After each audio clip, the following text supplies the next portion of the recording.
বিকাশ apps থেকে কিভাবে প্রিয় নাম্বার অ্যাড করবেন সেই প্রসেস আজকের এই ভিডিওতে আপনাদের দেখাবো। আশা করছি ভিডিওটি সম্পূর্ণ দেখবেন। প্রিয় নাম্বার থেকে 25,000 টাকা পর্যন্ত মানি ট্রান্সফার করতে পারবেন একদম ফ্রিতে। বিকাশ অ্যাপসে প্রবেশ করার পর নিচে এখানে দেখতে পাবেন প্রিয় নাম্বার নামে একটি অপশন রয়েছে, এখানে ক্লিক করবেন। এখানে ক্লিক করার সঙ্গে সঙ্গে তো আপনার সামনে এরকম একটি অপশন চলে আসবে। এখানে আপনি মাত্র 5টি প্রিয় নাম্বার অ্যাড করতে পারবেন। প্রিয় নাম্বার অ্যাড করার জন্য এখানে অ্যাড অপশানে আপনাকে ক্লিক করতে হবে। ক্লিক করার পর আপনাদের সামনে কিন্তু নতুন একটি ধাপ চলে আসবে।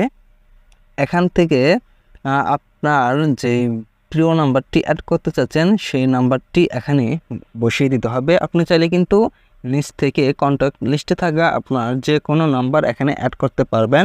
তারপর আপনি এখানে ক্লিক করে দিবেন।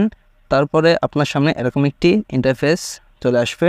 এখানে আপনাকে প্রিয় নাম্বারের নামটি এখানে সিলেক্ট করে দিতে হবে। আপনি যে কোনো একটি নাম এখানে বসিয়ে দিবেন, তারপর নেক্সট অপশানে ক্লিক করে দিবেন। তারপর আপনার সামনে এরকম একটি ইন্টারফেস চলে আসবে। আসার পর এখানে বিকাশের যে পাসওয়ার্ডটি রয়েছে সেই পাসওয়ার্ড এখানে বসিয়ে দিবেন, তারপর এখানে ক্লিক করে দিবেন। ব্যাস, আপনার প্রিয় নাম্বার অ্যাড করা হয়ে গেছে। এখন আপনি চাইলেই এখান থেকে মানি ট্রান্সফার করতে পারবেন একদম ফ্রিতে।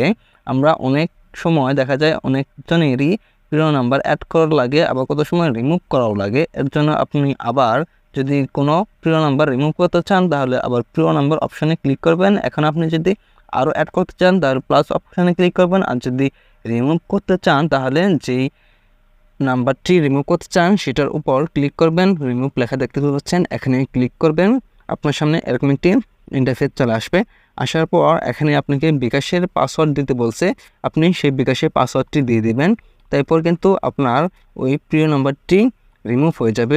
তারপর থেকে রিমুভ হওয়ার পর ওই নাম্বারে কিন্তু আপনি আর ফ্রিতে মানি ট্রান্সফার করতে পারবেন না। এই হচ্ছে মূলত বিকাশ অ্যাপসে প্রিয় নাম্বার অ্যাড করার সম্পূর্ণ প্রসেস।